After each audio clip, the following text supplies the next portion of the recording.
ಎಲ್ಲರಿಗೂ ನಮಸ್ಕಾರ. ನಾವು ಇವತ್ತು ಊರಿಗೆ ಹೊಂಟಿದ್ವಿ. ಯಾವುದು ಅಂತಂದರೆ ಕಾರ್ಪರ. ಈಗ ನೋಡಿದ್ವಿ ಬಸ್ಸು ಸಿಗಲಿಲ್ಲ. ಬಸ್ಸಿಗಾಗಿ ಅರ್ಧ ಗಂಟೆ ವೇಟ್ ಮಾಡಿದ್ವಿ.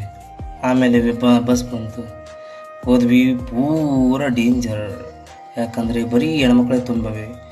ಈಗ ದೇವದುರ್ಗ ಬಸ್ ಸ್ಟ್ಯಾಂಡಿಗೆ ಬಂದೀವಿ ರೀ. ಬಸ್ ಹೊಂಟು ಆಮ್ಯಾಗ ನದಿ ನೋಡಿದ್ವಿ. ಭಾರಿ ಖುಷಿ ಆಯ್ತು ರೀ. ನಾನು ಆವಾಗ ಫೋಟೋ ಹೊಡ್ಕೊಂಡಿವಿ, ಒಂದೆರಡು ಫ್ಯಾಮಿಲಿ ಫೋಟೋ. ಅದಾದಮೇಲೆ ಅಣ್ಣ ತಮ್ಮ ಎಲ್ಲರೂ ಹೋಗಿದ್ವಿ ರೀ.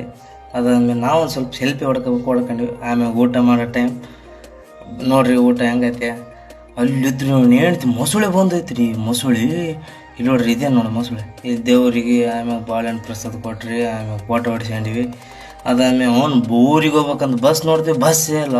ಆಮ್ಯಾಗ ಆಟೋಕ್ಕೆ ಹೋದಿವಿ ರೀ. ಹೇಳ್ತಿ 40 ರೂಪಾಯಿ ಕೊಟ್ಟು. ಆಮ್ಯಾಗ ದೇವದುರ್ಗ ಬಸ್ ಸ್ಟ್ಯಾಂಡಿಗೆ ಬಂದೀವಿ ರೀ. ಅದಾದಮೇಲೆ ಹಂಗೆ ನೋಡ್ಕೊಂತ ಆಮೇಲೆ ಬಸ್ ಬಂತು. ಅರ್ಧ ತಾಸು ಆದಮೇಲೆ ಅದಾದಮೇಲೆ ಲೈಟೇ ಬಂದ್ ಮಾಡಿಬಿಟ್ಟಾರಿ ನಮ್ಮ ಬಸ್. ಅದಾದಮೇಲೆ ನಮ್ಮ ಊರಿಗೆ ಬಂದ್ವಿ. ಯಾಕಂತ ಹೊಂಟಿ. ಆಮ್ಯಾಗ ಚಹಾ ಕೊಡೋಕೊಂಡು ಹೆಂಗೈತಿ.